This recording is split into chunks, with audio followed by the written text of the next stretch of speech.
And then only the tonsils, the tonsil is partially encapsulated.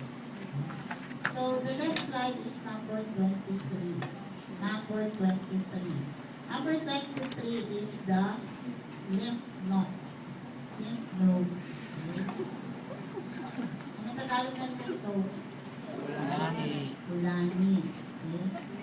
So this lymph node is encapsulated. That is the capsule. So again, this is standard view, and you will see that capsule. You'll learn when you look at connective tissue that this is a connective tissue, the capsule, and it is made of your dense, irregular connective tissue. So let's look at it under the field.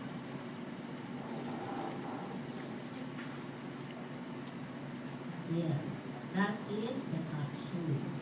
And you will know this part is part of the lymph node organ. That is the capsule. You will see a space. Okay? So that space is the sinus, subcapsular sinus.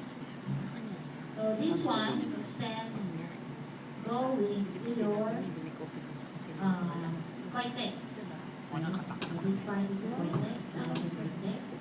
And in the middle, you will see blood vessels, and that is your lymphatic part of the medulla. So the medulla, the outer part is the cortex. So this is the capsule, this irregular connective tissue extends going inside the lymph node, and you will see the sinuses. So these are your marginal sinuses. Okay? So this is the trabeculum. Extension of the capsule going inside the organ is the trabeculum. You see the spaces in between the lymphatic nodule in the cortex, that is the marginal sinus. Okay? So let's look at it under standard view.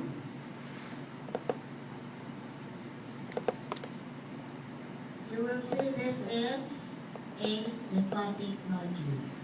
And in this part, we have a lighter staining. So this is the medulla.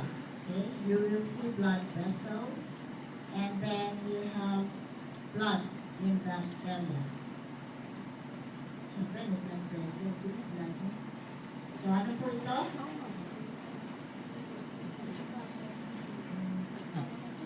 Ito, space. Next one. Identify. Ano yan? Identify structure pointed. Globe ka ba? Smart ako. Ha? Hindi ka Capsule. Ito type of tissue. joke lang. Subtype. Hindi minute ako. Ha? Wala din. Specific subtype. Dense. Hindi na apelyido. At saka kinotay. Dense, regular, connective tissue. Lucens. Okay? So, itong type of tissue, Dense lucens. section A402. Subtype 403. Specific subtype, section A.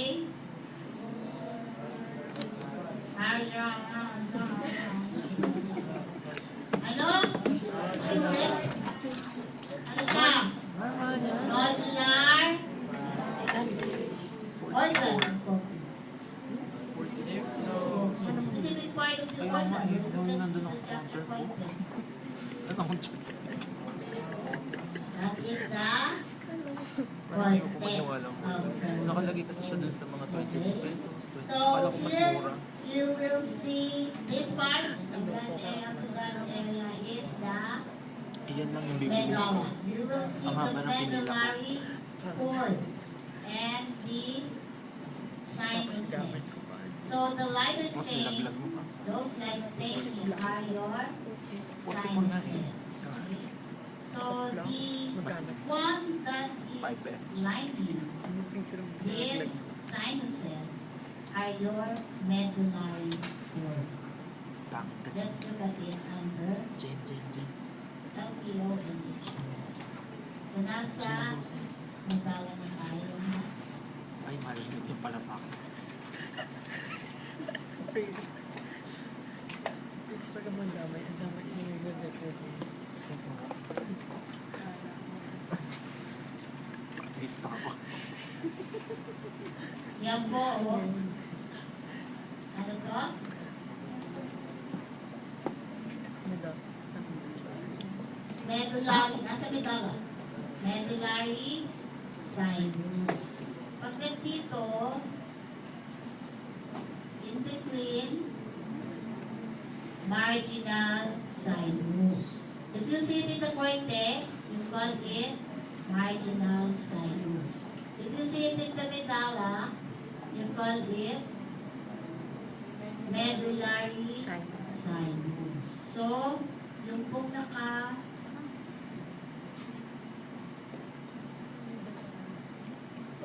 you also see blood vessels na. So, the ones that lines here are your medullary cords. So, eto po, that is the sinus space. Let's look at it under HPO. The cells that aligns the medullary cords are the medullary sinus are your medullary cords.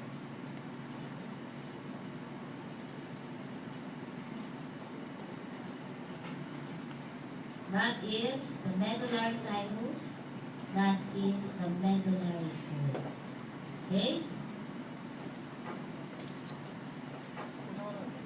So, the next slide.